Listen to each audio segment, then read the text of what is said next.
Good morning Kenya, this is Kenya News Alert. Karibuni sana kwenye show yetu mwafaka ya Morning Tea Show. Today is on the 20th of February 2025. Nakaribisheni sana. I'm your host of Zulfa, and let my co-hosts introduce themselves. Yes, hello, good morning. This is Plain San Felix, and I welcome you to our Morning Tea Show. I hope to enjoy the show. Zulfa, how are you? Niko na homa, so pole sana kwa homa. And I think those are the conditions that are normal and they will come to pass. Okay, so how was your night though? It was good. It was good, I can't complain. Yes. Okay. Yes. So uko sawa? Niko sawa. That is good. You know Mr. Kimani Ichungwa? I know Mr. Kimani Ichungwa. So Mr. Kimani Ichungwa kumekuwa na some stories yeye na bwana Osoro wamekata rufaa, sawa? Kuhusiana na maamuzi ambayo imewezekana kufanyika na courts that is going to appeal. They are appealing. Sawa? So nataka tuone taifa leo, then we come back to our yes. So I would like for you to tell the people of Kenya about zile numbers go pale kwenye screen yao.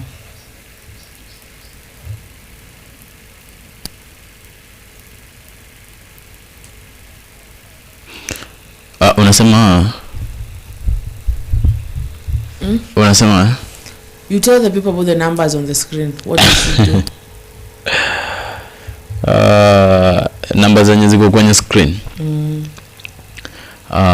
Truly I think those numbers will work better if you have got any information you may need to share, and if possible you have got a comment. You know, like it may take you long to type.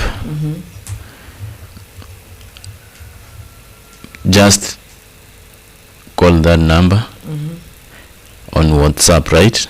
Yes. Yeah, on WhatsApp, and give your comment there. And Wakenya waisikie. So tell us what the magazine entails. Okay. So kuna story ya Ichungwa actually na Mr. Osoro.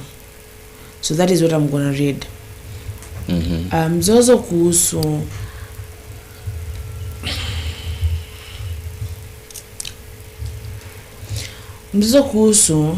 ni mrengo hupi ulio na wengi na ulio na wachache bungeni umefika katika mahakama ya rufaa baada ya wabunge wanne wa UDA kuwasilisha rufaa kupinga uamuzi wa mahakama kuu uliofutilia mbali uamuzi wa Speaker Moses Wetangula aliyeteua Kenya Kwanza kuwa muungano walio wengi. I think that was a few days ago when Wetangula said that Kenya Kwanza was the leading, and the court was like no. So bunge la kitaifa pia limewasilisha rufaa tofauti dhidi ya uamuzi huo. Alikisema uamuzi wa mahakama kuu ulizuia mtafaruku katika bunge hilo na kuathiri shughuli zake. So I want us to go step by step. Yes. I'm going to say last week, that is when that happened. When walisema ya kwamba Wetangula walikuwa na argue, the Ambo brought that motion, the motion was debated and all that sindio. Alafu in fact kama then after one day Mr. Wetangula came back and he was like Kenya Kwanza ndo the majority and the others are the minority. And I remember Millie Odhiambo saying I will go and I will come back, sindio. And then the court was like, we released decisions hizo zilikuwa ya kwamba that the Azimio majority au wengine wadogo. So what do you think about what I have read and what I have told you? What is your opinion? According to the information, I think akina Ichungwa they are interested to secure their position, right? And at some point, Zulfa, you know, the moment the opposition wanaweza kwa majority in parliament, that will be the moment even making decisions. It will be very difficult for the government to make decisions. Because some of the decisions could be maybe repelled by the opposition, right? Giving the government hard time. So akina Ichungwa ni wanajaribu kuavoid kupatia government hard, yani wanajaribu kuavoid government kupata hard time. Yes. So that is why they are trying to fight to secure the government to be the yes the opposition. But wale watu kweli ni opposition, those people have said again and again that they are with Mr. Ruto. So siwachukulia hata kama opposition wale watu they are part of the government. Ama wanadhani kidogo akishakuwa majority they might go back to opposition. Lakini unajua sababu washa join government. Saizi wanasema tuko nyuma ya Ruto, that is government. So whether they are majority or majority, unless now these people don't trust the others, or like we kidogo watu wa join wakwe wengi hapa waanze kutuletea shida.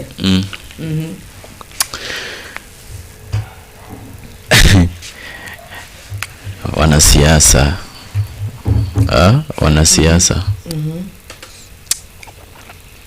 but kuna hii information yenye ilikuwa kwa gazeti.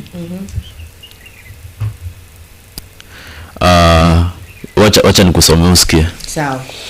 Mzozo kuhusu ni mrengo upi ulio wa wengi na ulio wa wachache bungeni umefika katika mahakama ya rufaa baada ya wabunge wanne wa UDA kuwasilisha rufaa kupinga uamuzi wa mahakama kuu uliofutilia mbali uamuzi wa Speaker Moses Wetangula aliyeteua Kenya Kwanza kuwa muungano wa walio wengi, right? So dhidi ya uamuzi huo likisema uamuzi wa mahakama kuu ulizua mtafaruku katika bunge hilo na kuadhiri shughuli zake. So wana claim that ni kama the court is trying to interfere with their programs. And maybe they are trying to say that the court should remember that hao ni watu wenye wako independent. So kuadhiri shughuli zao, yani kuadhiri shughuli za bunge, inamaanisha the court should maybe stand far away. But how can the court stand far away and yet si wao walikuja kuchukua information kutoka hapo kwenda ku make judgment huko? Ni watu walitoka bungeni wakafanya nini? Wakaenda koti. Ama ulisikia mahali eti koti imeenda watu wa koti wameenda bungeni kusikiza mambo na bunge? Actually MPs ndio wamefanya nini? Wamepeleka hiyo hilo swala huko. Yes, like sijui why, and understand nikisema hivi. So sijui why they keep on kushinda kuuliza who is the majority, who is not. I don't understand why they are still there. I don't understand why they are still obsessed with all that. Sababu, like, it does not matter. I don't get why it is important. But either way, I am going to read okay, this is I'm going to read this thing in Taifa Leo, then I'm going to read something else. Okay, so wabunge hao wanne wakiongozwa na Kimani Ichungwa, kiongozi wa wengi, wanahoji kuwa mahakama kuu ilishindwa kuzingatia adhari kubwa za uamuzi wake, kama vile watu waliopewa jukumu la kuhudumu katika afisi za viongozi wa wengi na wachache. Bwana Ichungwa aliwasilisha just read it.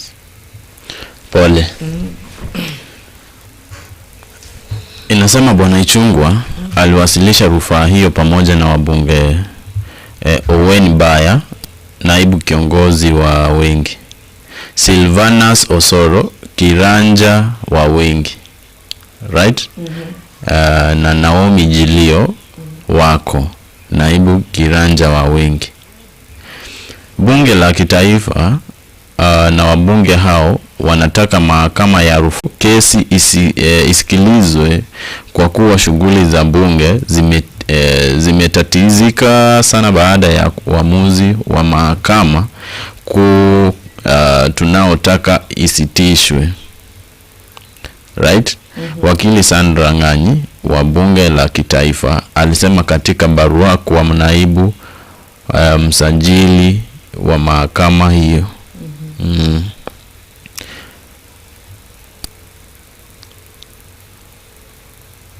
Mimi kitu yenye ningependa sana at some point watu waelewe is that there is a fact somewhere. Sawa? Na kama opposition ni wanachokozana ni heri waachane.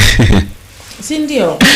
Kama wanachokoza kina Ichungwa na wanaelewa vizuri sana they are not even the majority or what and whatever, ni heri waachane. Na maybe kama wako na all the documents that shows that they are the majority, then ebu akina Wetangula waone mikakati yenye wanafanya nini wanafaa kuzingatia wakijaribu kuleta amani katika bunge. Unajua hakutakuwa na amani katika hilo bunge kabisa.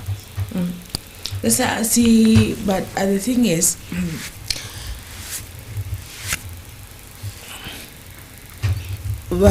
as this all is going on, yes, kuna bado the rumors of the impeachment ya Mr. Wetangula, because they say that is not fair, that he is biased, sindio, as a speaker wa bunge. Well, what do you think about that? Kwanza Zulfa, yes, kukuwa biased ni normal. Sawa? Ni mikakati ipi alikosa kuzingatia? Kwa sababu kidogo, kwa sababu pia ni simtetei, lakini kwa sababu wakati alikuwa na announce those results concerning the majority and the minority in the parliament, in the parliament, so nilimsikiza, he could claim that some of the documents from the majority leader ambaye ni Ichungwa were brought earlier, and there was some of the information that was convincing that the Kenya Kwanza ndio wako majority, so that's why I decided to announce, right? Na mimi ninajiuliza swali moja pekee, my sister, now that bado ni kama hiyo kesi haikuisha kwa njia mzuri, sivyo? Kwa saa hii kati ya koti na Azimio, sawa, ni nini ile maybe wame take into consideration? So the Speaker of the National Assembly alipeana information yenye nasema Kenya Kwanza ndio majority kwa ile information alikuwa nayo na zile documents zenye zilikuwa zimesajilishwa kwake. Lakini kama maybe alikuwa biased, unaona, kama alikuwa biased nani Zulfa, then there could not there is no need of negotiating much. Let that motion maybe take place and the right consideration to be considered to take place. Yeah, the moment maybe the information is clear, let the fair considerations to take place. Yes, so kuimpeachiwa kwake hakutakuwa shida, maybe kama alikuwa truly alikuwa biased. They want someone that is neutral, like hayupo kwenye hiki na hayupo kwenye kile, sawa, yeye tu yupo. And even yesterday Mr. Lewi alikuwa anasema ya kwamba someone who could have been neutral ni mtu kama Kawira, because Kawira, the governor of Meru, she's neutral, she's not in any of those, sawa. So there's something that I've sent you about the same matter there. Nasaki nisome sauti endele kupotea, people won't hear what I'm saying, so you just read it point by point.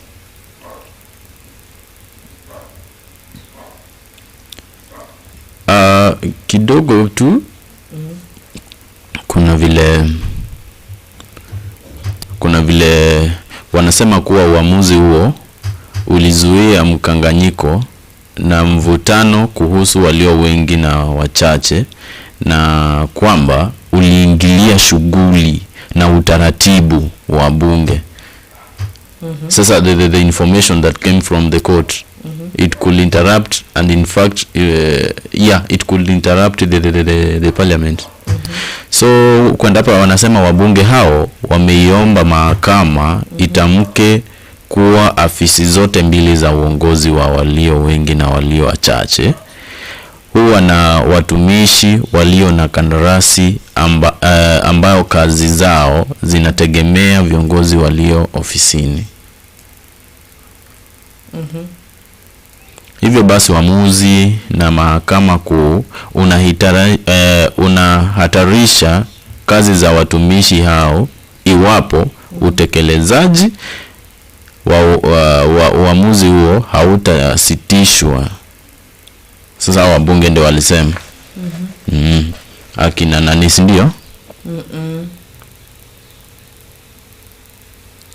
Karani wa bunge la kitaifa Samuel Njoroge katika hati ya kiapo ya kuunga mkono rufaa hiyo anasema kwamba bila maagizo ya kusimamisha uamuzi huo, madhara yatakayotokea kwa shughuli za bunge hayataweza kurekebishwa.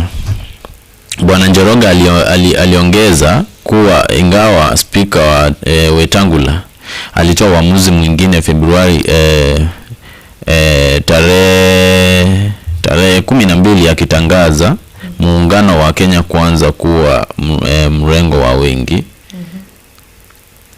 mwanachama wa Azimio la Umoja wa Kenya Milie Odhiambo alisema Azimio haikubaliani na uamuzi huo na kwamba watachukua hatua zaidi. Sawa? Yeah, so these people were not satisfied. Azimio pia iliwaondoa wanachama wake kutoka kamati ya shughuli za bunge, na wabunge kadhaa wa chama pia walitoka nje ya bunge. Ni kwa manufaa ya umma kwamba mkanganyiko na athari mbaya zilizosababishwa na uamuzi wa mahakama kuu zinafaa zirekebishwe na mahakama hii, alisema Bwana Njoroge. So rufaa inasubiri kusikilizwa. Okay, we shall be here waiting to listen, going through the entire process. So hapa kidete na wao, si ndio? So kuna one of our supporters anasema good morning. Tomorrow Friday, during the funeral of Kiingi's father in Kilifi, we expect all unkind words and frustrations to be directed at Murima people after Raila lost the AUC bid. Right? So anasema we will be called tribal 10 million times. We will be called unpatriotic 12 million times. We will be told we don't belong in Kenya 3 million times.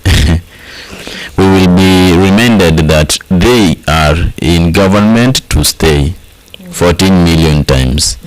We will be told to eat ndengu because we don't know anything, right?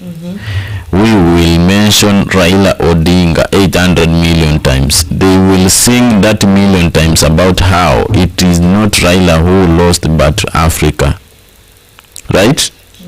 They will ensure Maunas remain silent as they promise more kutenga and kutenga. What can you say about that? That is true. Obviously, it will not. It will turn.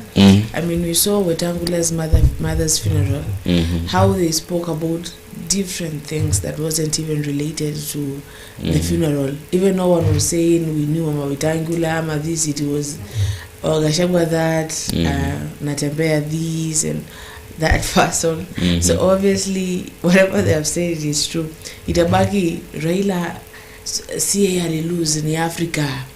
And all this, they will, that will be the song. That will be the song. So I mean, by now, kama ushafanya analytics, there's a view to, you know how they speak, you know how they talk. It's like they first get a briefing before they go somewhere. Wanaambiwa muongelee history Raila, mwende muongelee history ya kitu kingine fulani, sio? So watashindia tu huo wimbo mmoja. That is true. So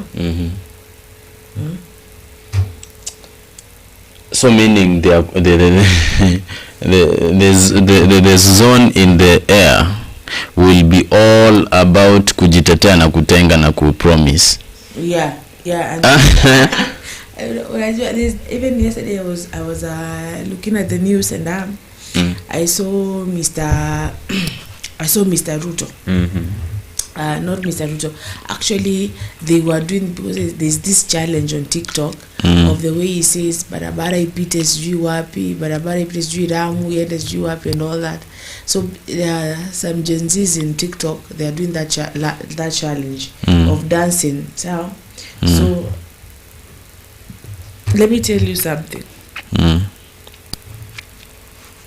These people, do they even know what is going on with Kenya, with the people of Kenya? Ama they just speak things that they think Kenyans want to hear? Unajua Zulfa, truly everybody ako talented in his or her own field, right? And truly, just like politicians, they are talented in that field. So they can use all means to convince you guys. Yes, despite mali wamewakosea ama nini. Yeah, they still look for ways to do what, to convince you. Yeah, through giving an information which is making some sort of senses in you. Na ila wanaweza malizia kuifanya ama wasifanye, lakini obvious itakuwa baki kwa tu ni kitu normal. So kuna message nyingine hapa yenye nasema inasema that kidogo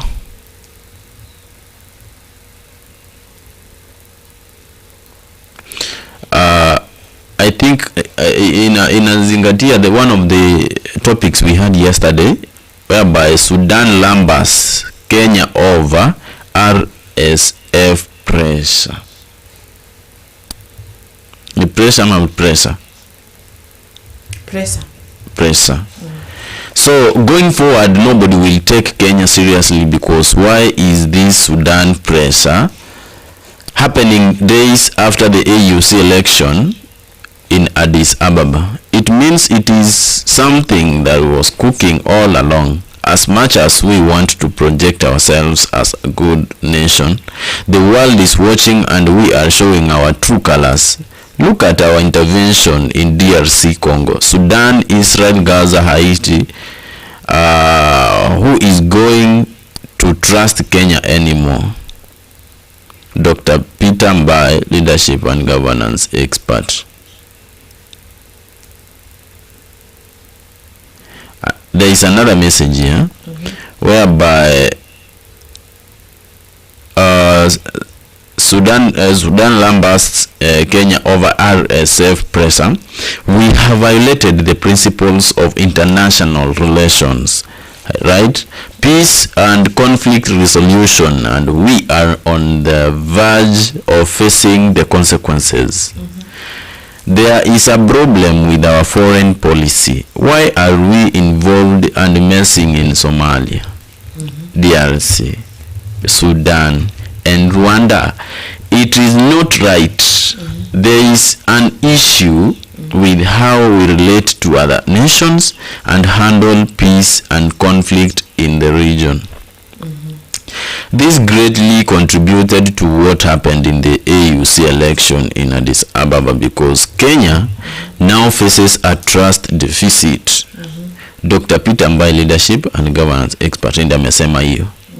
So the bombshell intelligence desk is speaking reports that UDMPs from Mount Kenya have started distancing themselves from William Ruto after discovering a secret plan to remove key parliamentary committee chairs held by MPs from the region.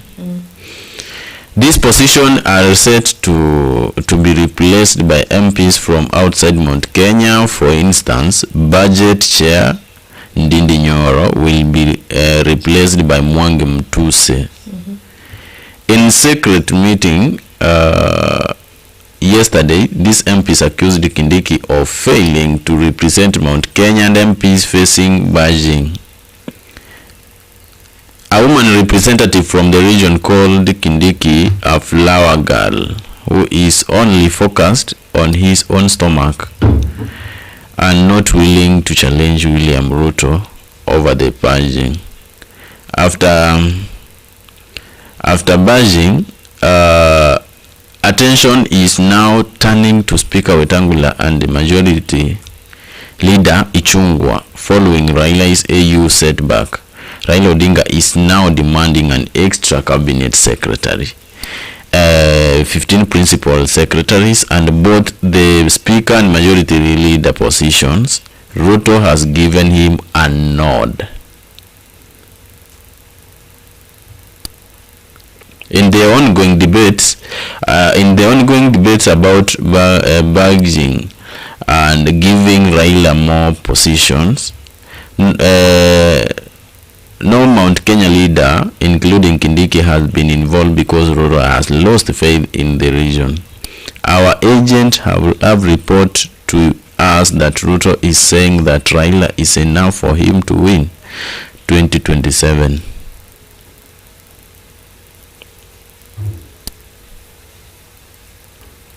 So kuna kitu yenye iko in quotes, right? Wanasema wafuate yule mtu wa Munyoro, kwani wako na kura gani? Our agent quoted Ruto's words.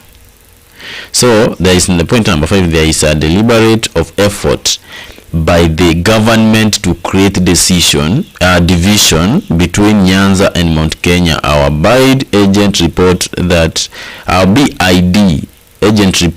that the celebrations in Karatina, Nyeri County after Raila's loss at the AU were orchestrated to falsely depict Mount Kenya as happy about his defeat. This is part of a broader scheme to prevent unity between the two regions and fuel unnecessary division. Ruto is desperately trying to replace Gemai's 5 million votes in believing Raila's 3.5 million and the 2 million votes from Somalia. His quoting will shift the balance. His new plan is to give Raila what he wants, and after Farah Malim, a position to win over the Somali community. Our BID agent in ODM has reported to us that Raila Odinga is not interested in working with President Ruto long term, saying that their unity will only last until IEBC is constituted. so declassified. Sasa if he's not interested, then mbona anza kumu? What is the reason? What is the reason behind the backing? He's trying to back him. Then that is the question. What is the reason behind what? Raila backing him for now. Raila kuwa nyuma yake. Nyuma ya Mr. Ruto. I believe, what can I say, Mr. Felix? He has faith ama he is getting something out of all this. Like kama says unasikia watu wa ODM, they were given, and I read it yesterday, they were given a lot of positions in the parliament. Wakapewa 5 chairs in any office ama committee of their choosing, na bado 5 vice chairs. So they are gaining something. Nobody actually in politics ever does anything that does not benefit them. Everything that they do is for their own sake, is for them. So I'm back to hivi. These people have been like mortal enemies for a very long time. So that is my opinion on that. I'm gonna read you like kitu ambayo nilikuwa nakwambia usome ya MPs, okay? So UDA MPs from Mount Kenya have started distancing themselves from William Ruto after discovering a secret plan to remove key parliamentary committees chairs held by MPs from the region. These positions are said to be replaced by MPs from outside Mount Kenya. For instance, budget chair Ndindi Nyoro will be replaced by Mwengi Mutuse. So, in a secret meeting yesterday, these MPs accused Kindiki of failing to represent Mount Kenya and MPs facing pageant. A woman representative from the region called Kindiki. You read this one? A flower girl. You did? Oh my God. So the thing is, why do you think these people are against the MPs from that place, from Mount Kenya? Ama sababu wengi wanamsupport Bwana Gachagua na Bwana Gachagua yupo kwenye government. So they are trying to remove their enemies from the seat, waeke people that will support them, because politics, as we see, is a game. So yes. Let me tell you, if I become like the MC of this place, obviously I want everyone that is in my kitchen to be my person, to be someone who will stand by me, to be someone hata nikichukua niseme tunapika in fact kuku tunaeka maji and they will be okay, tunaeka carrots they will be okay, tunaeka sijui nini, all those nasty things that you should not eka kwa chicken, they will be okay. So you will want people who will stand behind you even when you're doing things that are not right. Na kama kuna mtu kidogo na kupinga utamtoa. See, that is just that. About what to do. Unajua Zulfa, at some point people do say that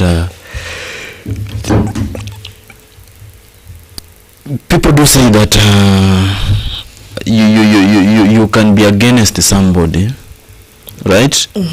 Who is strict because you don't want strictness, right? At some point you can be maybe against somebody who always says the truth, right? Na truly mostly watu wenye wanakataliwa ni watu wenye wanaongeanga ukweli na watu wenye wanakaa straight kidogo. Naturally, Zulfa, naturally kuna watu wenye hawapendi vitu za shortcut. Ani ana feel too guilty. Sasa swali ni je, mbona serikali kila mtu anaipinga? Ni kwa sababu inataka mambo na ukweli? Ni kwa sababu imefukuza wafisadi sana? Sasa wafisadi wametoka hapa nje. Sasa wafisadi wamefika hapa nje wameigeuka. When you say wafisadi, what do you mean? Do you mean who was chased out of the government? It was Mr. Gachagua. Mbona, mimi my question is, mbona, unajua sisi tunajua mtu mwenye anakataliwa ni yule mwenye anakuwa mzuri, sivyo? Yule mwenye anasema ukweli, right? Yule mwenye anakaa straight, mwenye akifanya kitu mbaya na feel guilty. Sasa mbona serikali ya sahi watu waizungumzie hivyo? Ni vitu imefanya vingi kulingana na matarajio ya watu, hadi tena wameonekana wazuri kwa viongozi wengine, sasa wameanza kupigwa. Ni wamefukuza wafisadi sana kutoka kwa government, na wamesimama imara kukataa eti hakuna, hatutaki ufisadi, ndio maana maybe hao wafisadi wamefika nje wamewageuka, ama ni nini? Unaelewa? It is very very unfortunate to kusikia that eti nchi ina nini inatuandikia sisi kama Wakenya barua kuhusiana na watu waarifu kwao ndio bado wamekuwa sheltered huko. I don't know kama it is true ama ni propaganda, but kuna vile right now everything is in question. Na by that message Jaramani back hivyo. Considerations should be taken, and if possible President Ruto anafaa take time aone vile maybe anaweza treat his solution. Aone vile anaweza convince wa Kenya kuhusiana na haya mambo yenye yanaendelea. So I don't know, maybe unaweza sema nini kuhusiana hiyo? Anafaa by the way ajiulize, mbona kila mtu ananiongea vibaya? Do you think unajua kuna clip nyingine niliona anajaribu kuongelesha watu wana chant it, you must go. Yes, of course at some point people do exaggerate, right? But the fact is there is a big need and there is a big reason why people are doing this. So ni maybe consideration to take place and make judgment over what anaweza kuwa amefanya research kuhusiana na mambo yenye yanaendelea. Lakini Zulfa, do you remember the first 8 months zenye alikuwa kwa government vile alikuwa anachachisha? Hadi nakumbuka aliwahi peana information, a speech fulani yenye ilikuwa very strong. Hadi the other countries started complimenting about him. Now what happened? What happened truly? I'm gonna say this. So you're saying that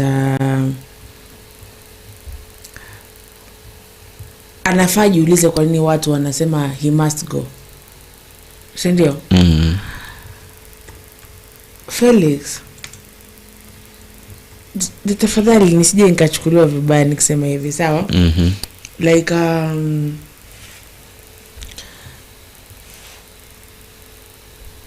kidogo tu, let us put ourselves in his shoes, sawa? When Uhuru came, things were good, kind of good, sindio? There are some things that went perfectly, there's some places that we went wrong and Kenyans were like hapo umeenda vibaya, but no one was like Uhuru go, sindio?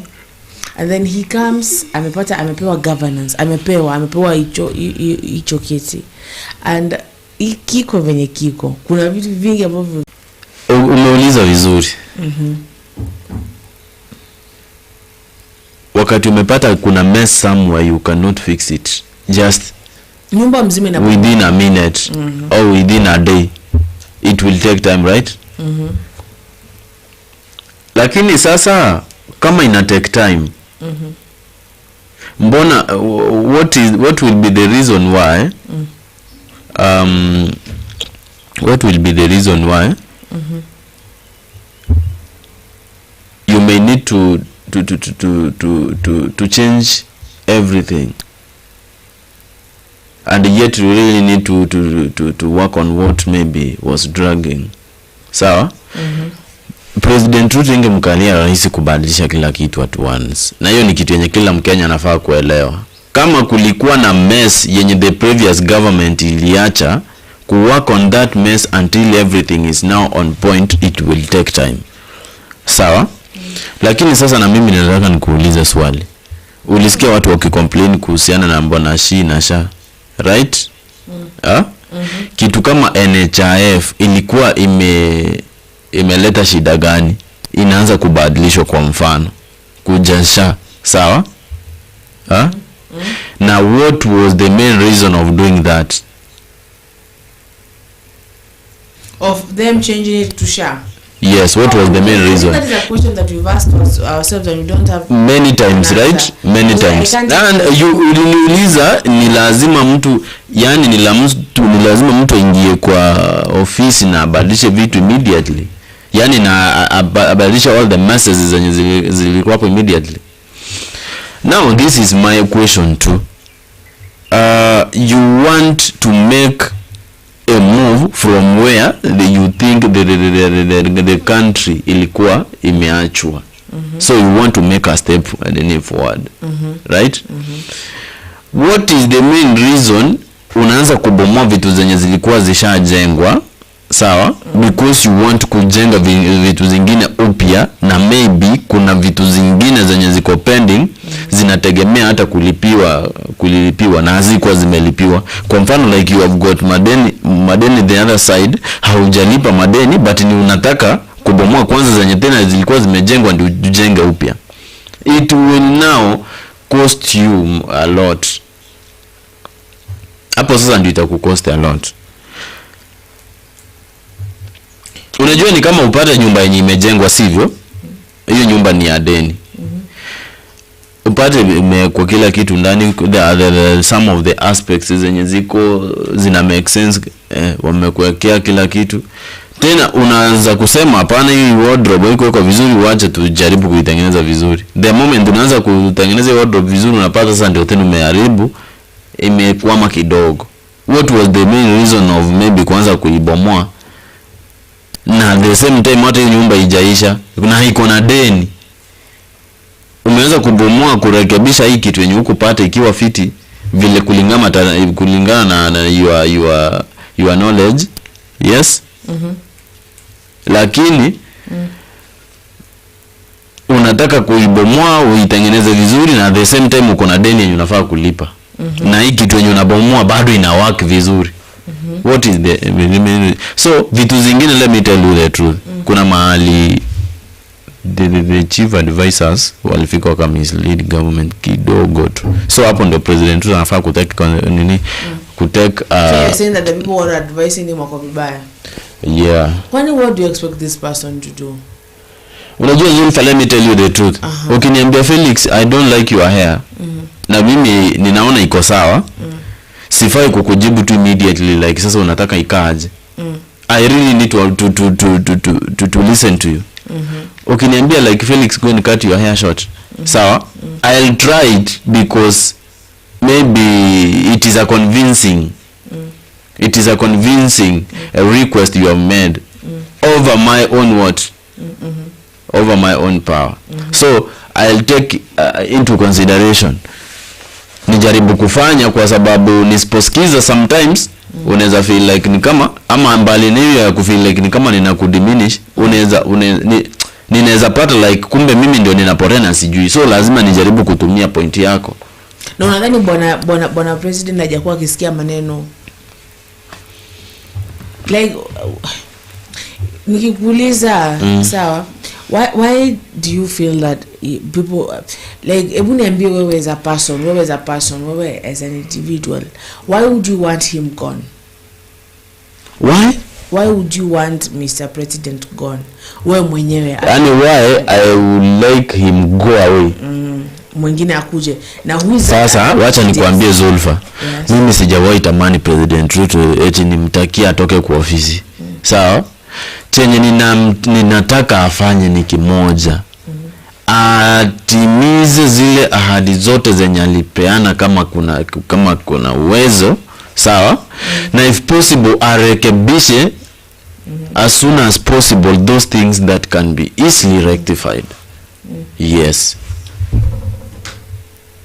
Yeah. So mimi siwezi sema ati ninataka President Ruto poteze juu nini. No. If possible kama maybe zile demands za watu zinaweza kuwa taken into consideration and if possible zishughulikiwe. Mbona aroge kwa ofisi kama maybe anaweza shughulikia hizo vitu? Mtu mwenye nafaa kutoka kwa ofisi ni mwenye wasikizi, mtu mwenye hataki hata kuwafikiria. That is now the moment. Na kama maybe hapo ndio imefikia, and that is the main reason why people could maybe at some point chant over that, then it's okay. But me siwezi make judgment. I personally siwezi make judgment itatoka kwa ofisi, hapana. Wacha kazi yake imuacha kwa ofisi ama imtoe kwa ofisi.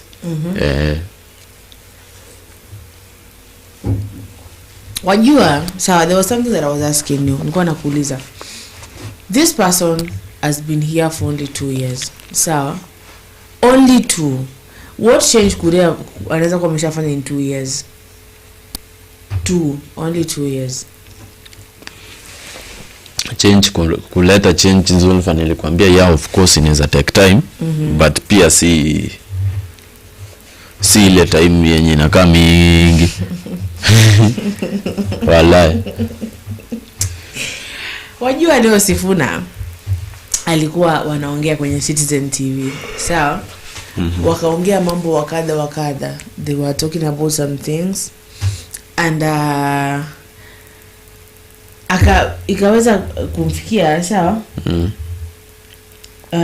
Wakaweza kufikia Mr. Sudi. Sawa? Because they were arguing about many things. I usually love to really listen to that. Sawa? But the thing is, sawa, this is what he's saying about what you're saying. So Ruto has messed up our internal affairs, sawa, and he has done a stellar job messing up our foreign affairs. This is a broad census in the country that this election in the AU reflects the poor reputation of everything William Ruto stands for in global stage and in particular the African region. Sawa? So do you think kama Mr. Raila lost because of the decision of Mr. Ruto, ama just people wanataka tu kuekelea? Do you think that kama mtu kama Mr. Raila lost the election because of decisions our president has made, like tunaonekana huku nje we are in a certain way, sawa, ama people just want to ekelea mtu because sometimes when you're upset and you don't want to be the one, you fault, you want to for our country. Kenya's got a lot of dramas. Yes. Naturally Raila amekuwa one of the prominent people since Kenya ipate independence. Amekuwa hapo hivyo na drama zake za politics, right? Amechangia kusaidia watu wengi. Amechangia kusaidia watu wengi, kusaidia vitu mingi kwa government ya Kenya, sawa? Na truly amekuwa pia akimess up in some circumstances zenye zingekuwa zinaogopesha watu.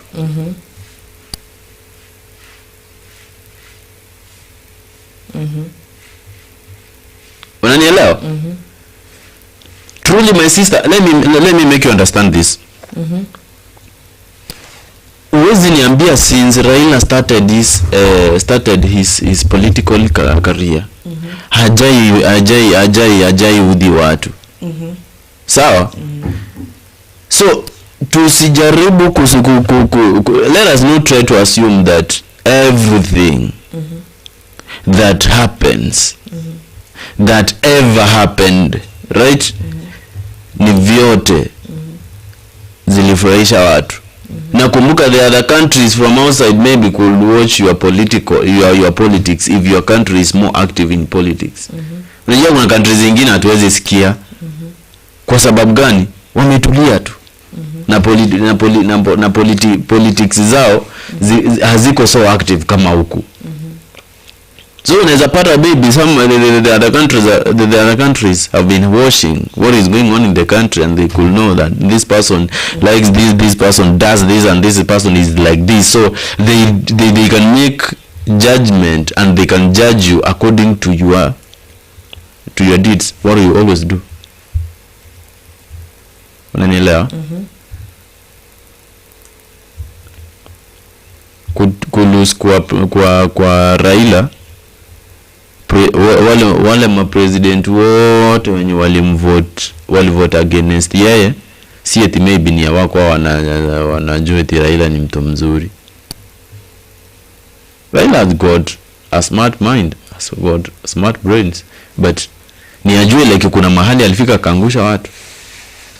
Sawa? But the other thing, yes, Ulumse ame contribute much to the country.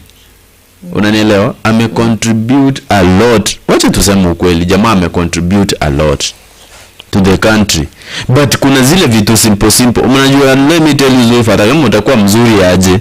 Sawa? Ile dhambi ndogo yenye unaweza fanyia mwenzako ndio inaweza fanya kuchukia, tena anaweza kosa kukumbuka vitu zingine zenye uliwemfanyia nyuma.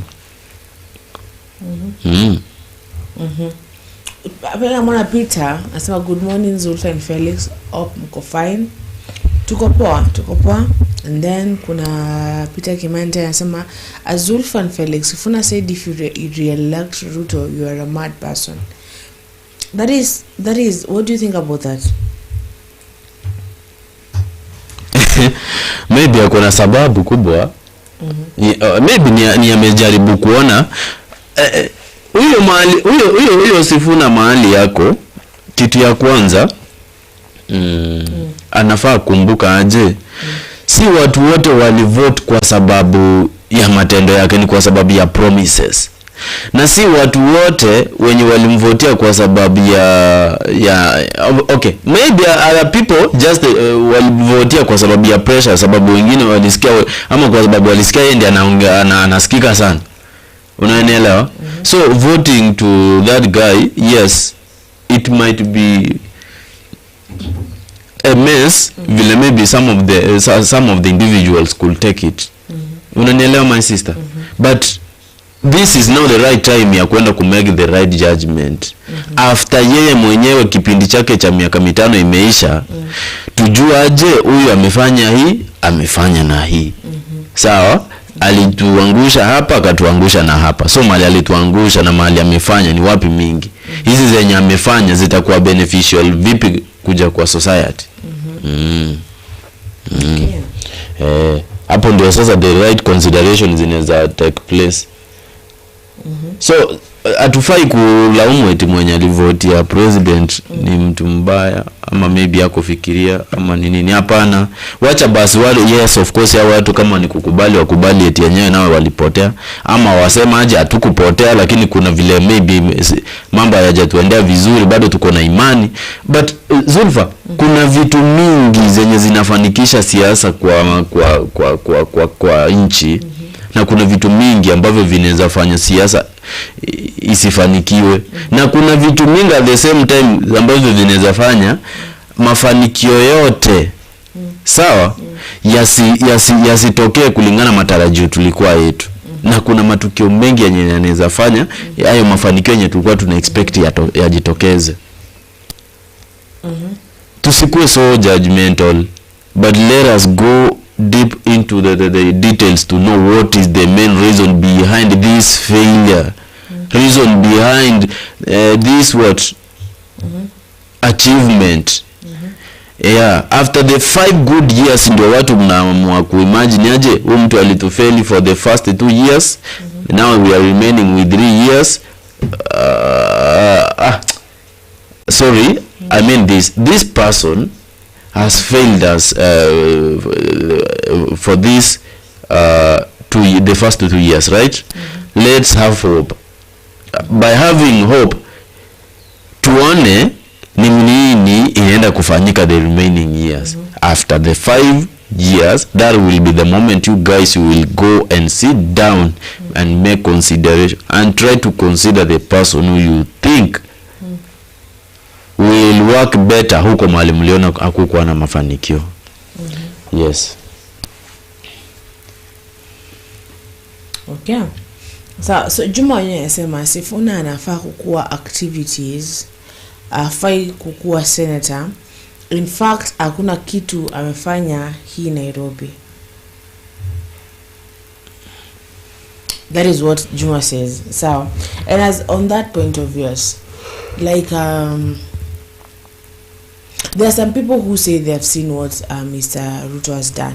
So, kuna watu wanasema Chief and Shah's out. Then they could come here and try to convince people that this is what we have done. Mbali na hizi affordable housing. Yeah, mbali na affordable housing na zile vitu zingine. Tafadhali stop then keeping quiet watu wakicomplain. Come and tell people what the president has done. Aache kurushiwa maneno yenye hafai kurushiwa basi. Mbona wajinyamazie kama wanajua kuna vitu zenye zimefanyika na wanamenyamaza basi.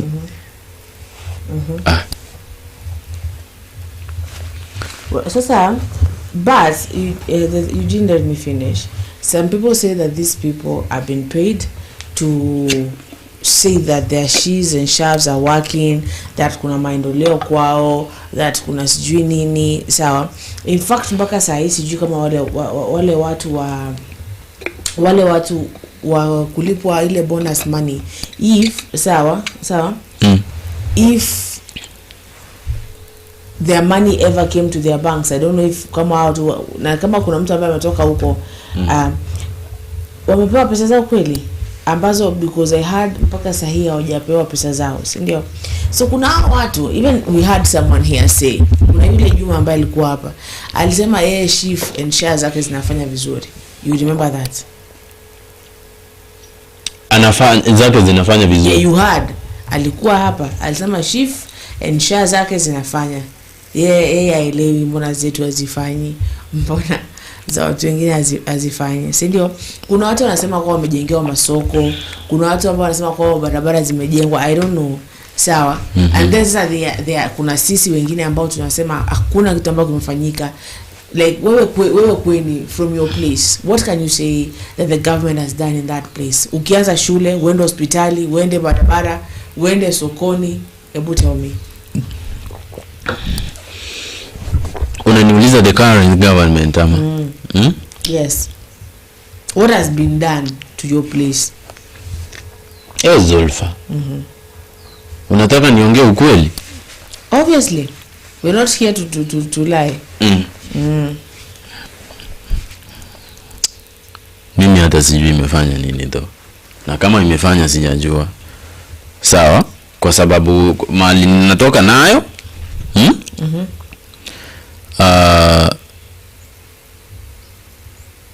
Kama ni lami ziko kila mahali though.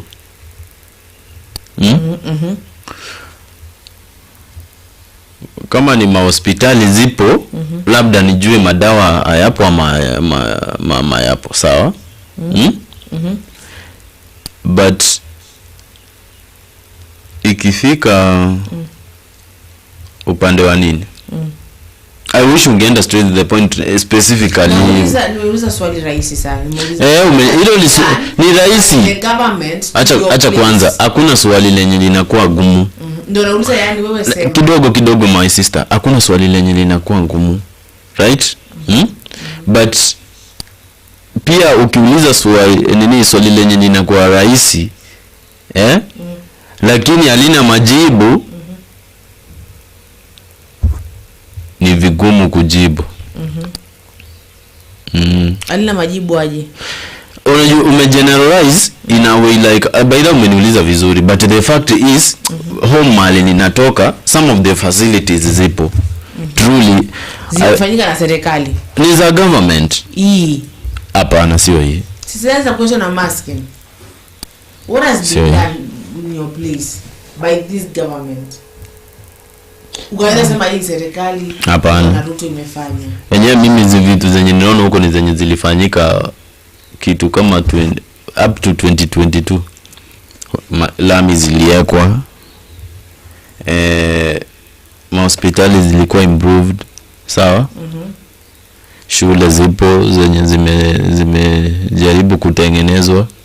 Okay, zilikuanga but the infrastructure was not stable, so zimeshughulikiwa kidogo, naona. Labda the other places maybe commando maybe or the government yes I may contribute any, but I don't know.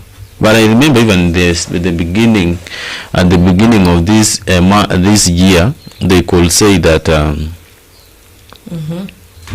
hakuna pesa za kutosha za kufund education vizuri, watu wavumilie kidogo and whatever and the other things. So I don't know kama maybe wamefanya vitu zingine zenye mimi sijui. Juu nayo ningejua hapa ningesema this is the point. Yes. So tumezamia upande wa government sana. I wanted to remind you about the Kikuyu MP Kimani Ichungwa. Before you go there, let me read a comment. So Juma Wanyonyi anasema kuna barabara ambazo watu wanauliza president aweze kutengeneza, ilhali hizo barabara zimekuwa hivyo wakati 4 presidents wamekuwa, mbona hawakuuliza Uhuru, Kibaki, Moi? Sahi pressure kwa president. Ruto ndiye anafaa afanye after 2 years in office. Anasema So do you think people have been unfair to the president, this president? That is a question that I asked. Sawa, do you think that people are giving this president like pressure afanye vitu haraka because I don't get. Sawa, but either way, you wanted to go to Kimani Ichungwa. Hapana, president bado kuna room ya kufanya kazi. So I was trying to say kuna statement yenyewe ilikuwa inasema like Kikuyu MP Kimani Ichungwa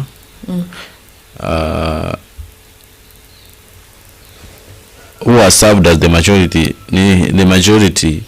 leader told MPs that once a decision is made by Parliament, it remains a solution of the House and cannot be undone retroactively. He also argued that the 14 MPs who defected from Azimio and Jubilee should not be forced to remain in the opposition. So, okay. It is now upon you to make a fresh ruling. Look at the facts as they are today and consider the numbers as they stand. Even the alikuwa anasema. Zulfa, do you think if possible majority kwa Azimio haita affect hizo programs zenye akina Ichungwa wamekuwa wakipropose kutoka hapo nyuma? It will affect. It will affect na itaanza kurecycle vitu kutoka nyuma na si rahisi. Oh, I'm seeing a very very very dark moment ahead of us. Ahead of them. I don't think it is ahead of us. As a country. I'm telling you, if possible kama hii story kitanini ita kuja ku confirm that the majority Azimio everything Azimio was against, I'm telling you, will start working immediately with an immediate effect.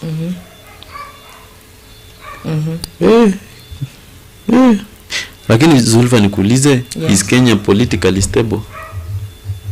I think we said it is not. It isn't. But why do you ask that though?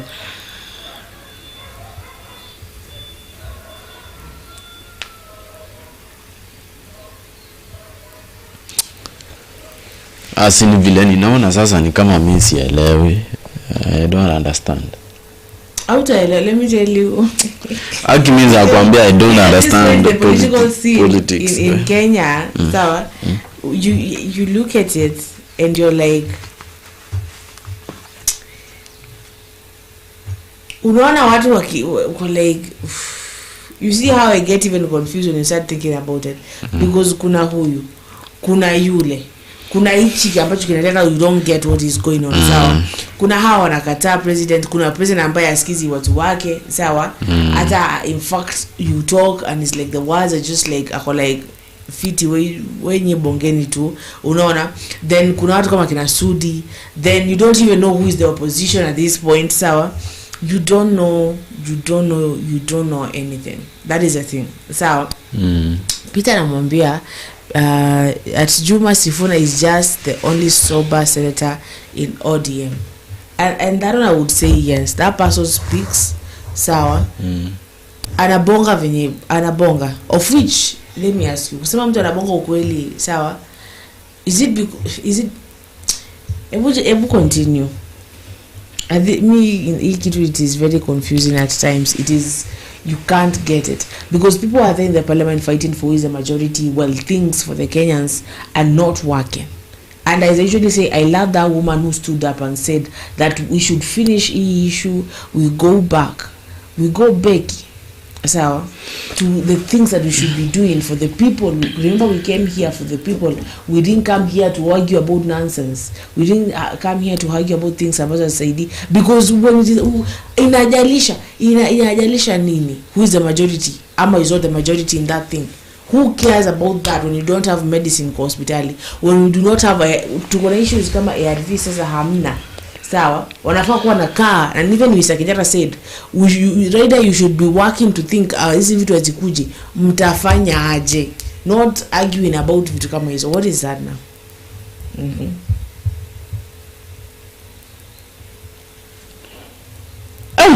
Mimi kitu yenye ninaweza tamani Kimani Ichungwa asimame mbele ya watu ajibu. Sawa? Kitu ninatamani Kimani Ichungwa asimame mbele ya watu ajibu ni now that wamekuwa kama majority in the government, sivyo? Mbona bado government yao imebeba mzigo wa blames from everywhere? Aki truly mimi sikudanganyi Zulfa. The moment President Ruto aniapishwa, mimi nilikubali juu truly mimi sikumpigia kura, unaona? But nilipenda sana vile alianza mikakati yake, na nimependa sana vile amekuwa na mapenzi ya kuja kwa Wakenya. But sasa wakati hizi vitu zimeanza kubadilika pole that now has been the moment wakati nimeanza kujiuliza tena, kwani si tamu ingekuwa tamu ya mwisho basi, right? So Ichungwa anafaa kujibu watu, mbona government yao imebeba mizigo mingi sana ya blames. And I don't believe like Kenyans are playing blame games. Ama they are the government, they are official politicians, I mean.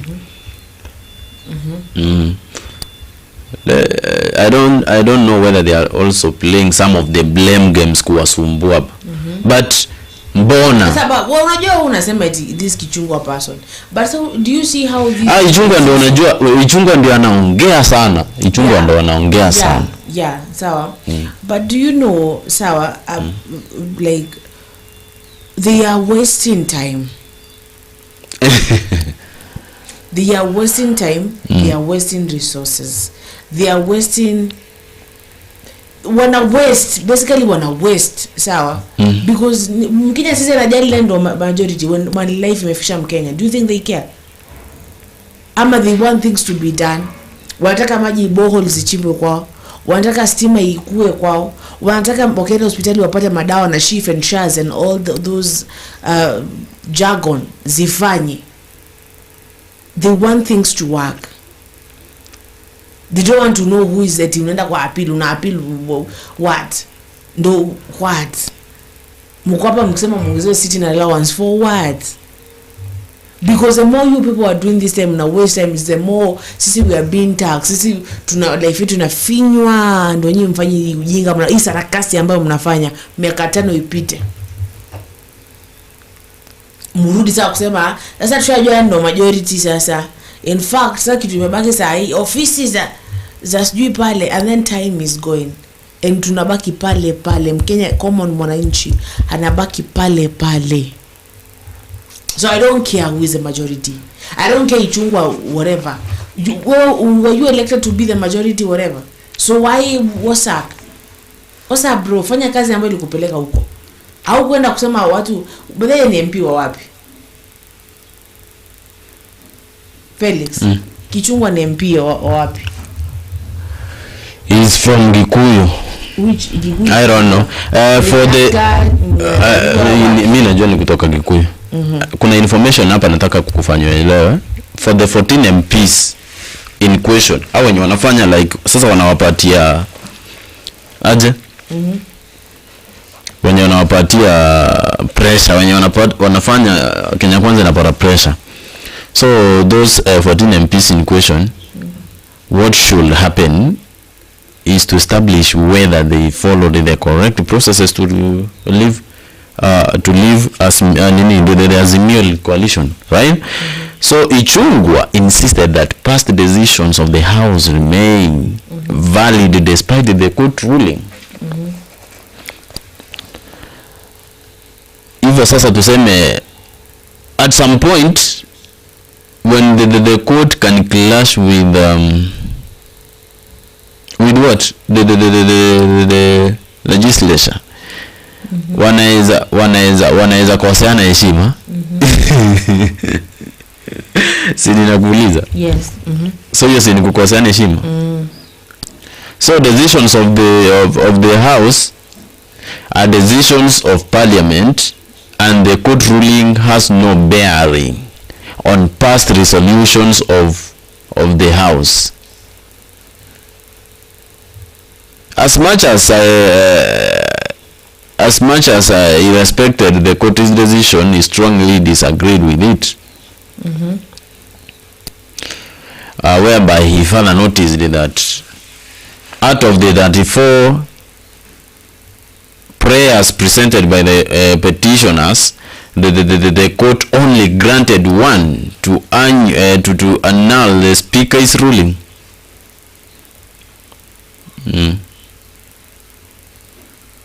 What the court did was annual. The speaker ruling of October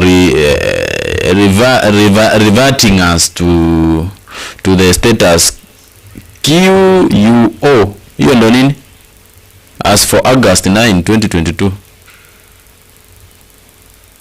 QUO, I don't know. So on October 6, 2022, Zulfa, National Assembly Speaker Moses Wetangula ruled that the Kenya Kwanza Alliance was the majority coalition. So there is a big question concerning the 14 members of Parliament who are said to shift from Azimio to Kenya Kwanza. Yeah, those MPs then should come with the information that they have. Yenye iko legal. Unajua wakati before shift, there are some of the steps you are supposed to follow. And if possible, sign, I don't know what and whatever, for you to be allowed now to shift. Hiyo ndio watu wanajaribu kujiuliza, then why can't they bring those documents that are qualifying them to be belonging to Kenya Kwanza? Unajua Peter anasema, sawa, Felix, nothing changes. Even if the leadership, nothing changes even if the leadership is changed. All past resolution stays. But niliona I had a certain information somewhere, Peter. See it, maybe nilikuwa ninaongea kwa sababu hivyo ndio iko. But niliuliza, I think niliuliza studies Zulva sivyo? But amejibu vizuri. I saw an information somewhere that it is going to affect the past ruling of the House. Ndio maana nikakuuliza hivyo. But pia mimi ninajua hata sasa kama tumepitisha hii, hata government mpya ikipita, ikikuja ni inafanyia hiyo kazi. Maybe ikitaka kuimprove hiyo program yenye imepitishwa yenye ilikuja ikapata da rais. So Felix, there's this question that I asked. I asked, what hata if we change, like for example tuseme mwenye ni mkubwa wa hii studio atolewe, sawa? Do you think that will change everything here? If kama vitu viko vibaya, tunafaa tutolewe sisi wote ama inafaa tu mkubwa pekee yake atolewe? Kama vitu ni vibaya. Kama ni vitu ni vibaya, Zulfa, inategemea hizo huo bao umeanzia wapi. Wativu hao watu wenye wako hapo hivyo chini hawamsikizi mkubwa. Huwezi kuja na kutoa tu mkubwa randomly. That's why mimi siwezi at some point blame president ama ni blame mtu yeyote. Mtu mwenye kwanza kitu yenye nina blame ni weakness yenye nitapata hapo. Truly kama ni mimi ama wewe na wewe ndio uko the head of the station kwa mfano. Na wewe ndio shida, you really need to surrender then. Sawa? So mimi Zulfa hatuwezi sema like the ruling yenye inafaa kufanyika hapa hivi kwa studio vile umenipea mfano ni yule mwenye amewasimamia ama hao wengine wadogo. Kwanza lazima tujue shida ni nani na mbona. Then that will be the moment wewe unafaa uende mbio ama mwenye amekusimamia hapa kwa studio atoke mbio aende. Yes. So you cannot make decision over somebody. You cannot make a decision over something that you are not sure of. Right? Kama ni mwenyekiti ndiye shida anapatia the workers hard time. Yes? Then yeye ndiye anafaa kuangaliwa. Nimekujibu? So mtu anafaa to clear the entire bench? No. Ni kujua. Unajua, let me tell you, there is somebody who is going to suffer the innocently. Yes, we don't want the innocent ones to be affected. So the fact is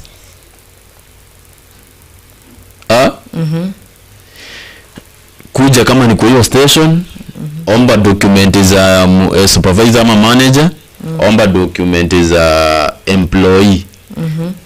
Do consider try to do some of the consideration. Right? Make sure that any information that there is convincing about somebody, and somebody use that information. Yes. Ndio maybe usipate mtu mwenye ako innocent amekuwa affected, my sister. And in our government, who is actually innocent? In the government? Yeah, that we have. In the government? Utastaajabu ya virauni upata hata president sasa. At some point, not all everything, at some point ako innocent. At some point, please msinipige ama mkasirike na mimi. Nimesema at some point ako innocent. Nani? President. So vitu zenye watu wanafaa kuzingatia ama kwa wale wenye wanafanya uchunguzi ni wapate information yote kuhusu the president na vitu zenye amekuwa vikifanya na hawa wasaidizi wake. Sasa president anaweza peana 1,000 aseme peleka Kisii hii 1,000 upate wa Kisii. Sawa? Pelekewa sijui akina nani hii 1,000 wapatie. Lakini mwenye amepewa anafika mahali anakanja kidogo ndiye anaifikisha ikiwa hata na 90. So unaona like mtu mwenye amefeli hapo si president. So that is why ninakwambia we really need to take some action. We really need to take some actions concerning and depending on what we have come across.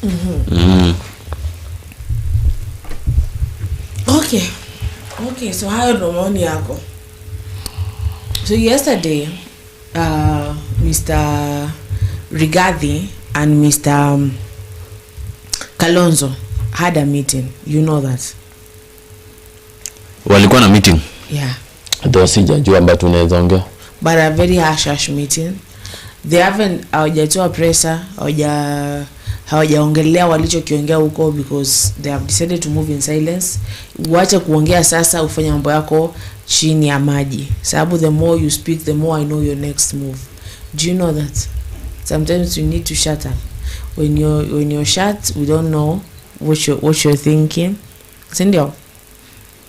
You're told it's either you shut up ama you talk without saying anything. And you talk bila kusema chochote. You know you can talk and not say anything. Yes. So it's either you learn the art of talking, not saying anything, ama if you can't learn that art, you just be quiet. Sindio? So that one hatujajua. Haya. Vitu vingine ni kama Mr. Mother Karua, not Mr. Miss Mother Karua alikuwa jana Uganda akienda kumwangalia yule the guy that we did the show about, Mr. Kiza. Besije. And Besije was really sickly na alipelekwa jela, and Mother Karua was like, mnampelekaje jela, mngemwacha hata nyumbani? Ama imagine amenyimwa access to medication, amenyimwa access to anything, na ni mgonjwa kabisa. In fact, he is in his deathbed na ako prison. So our Mother Karua was there doing that. What do you think about that, your issue? Yeah, that someone is sick but you guys don't care about it.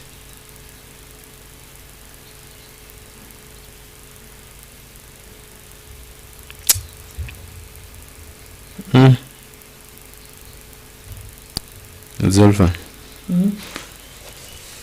I don't know what to say. I don't know truly what to say.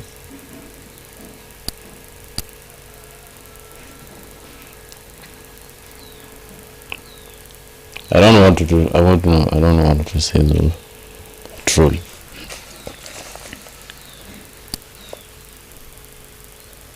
I don't know.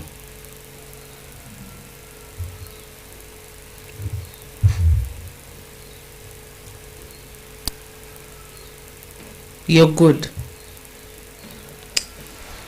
I don't know what to do. Unakai unafikiria unapata ya kwamba CV hata uwezi unashindwa sasa what is really happening, what is really going on. I don't know.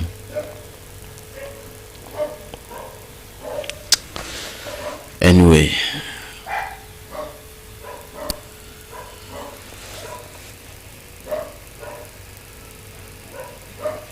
okay, so what you're gonna do, sir? What you're gonna do here? So I'm gonna give you like because at that time pale kidogo bakisha almost 10 minutes. I'm gonna say 5 to 10 minutes. So I'm gonna tell you. I'm gonna ask you to say something, to the people of Kenya, and then to talk. So you want me to? Yeah.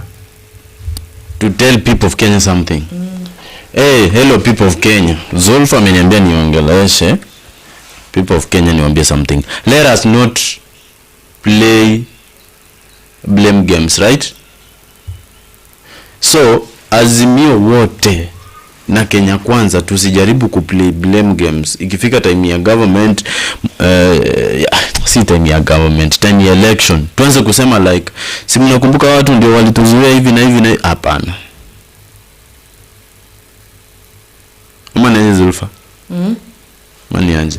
So if possible, let everybody try to work hard kwa hiyo kazi juu aki ichukulie kaya yako na uipende tu vile unajipenda wewe mwenyewe.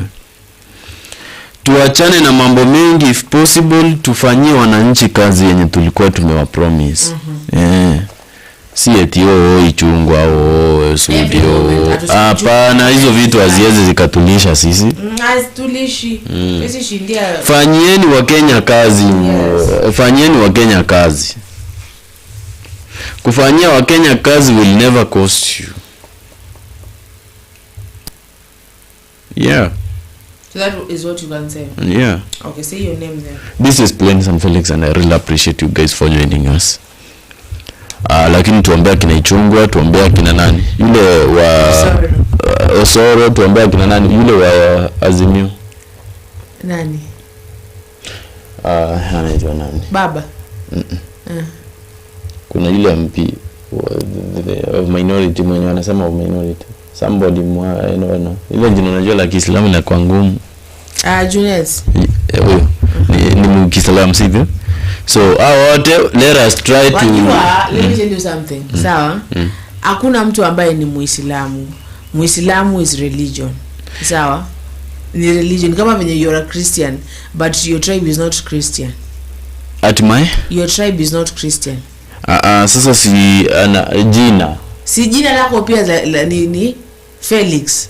Sisemi Felix ni unaweza pata jina Felix kwa Biblia. I'm saying that there is no someone that hakuna tribe ya Kiislamu. It is just a religion. No one kama Kisii, kuna Mkisii anaitwa I'm gonna say what? Anaitwa Ahmed Mukosi. Wako. Yeah. Wako. Wako. So I was trying to make you remember that person so that you can tell me his name. Junet. Pia yeye nime request if possible. Anaitwa kwa si Muislamu. Lakini amepewa jina. Sasa let me just say. Kuna jina hilo la kwanza hilo. It is a whole experience. Hilo jina la kwanza. Hilo jina la kwanza naitwa nani? Yeah, Junet. Hapana, jina la kwanza naitwa nani? Junet. Jina la mwisho? Junet. Hiyo jina moja pekee? Hakuna jina moja pekee? Wacha tu. Nimeuliza. Stop. You know, ninataka useme majina yake yote. I'm going to explain to you later. Sawa, because it is a whole discussion.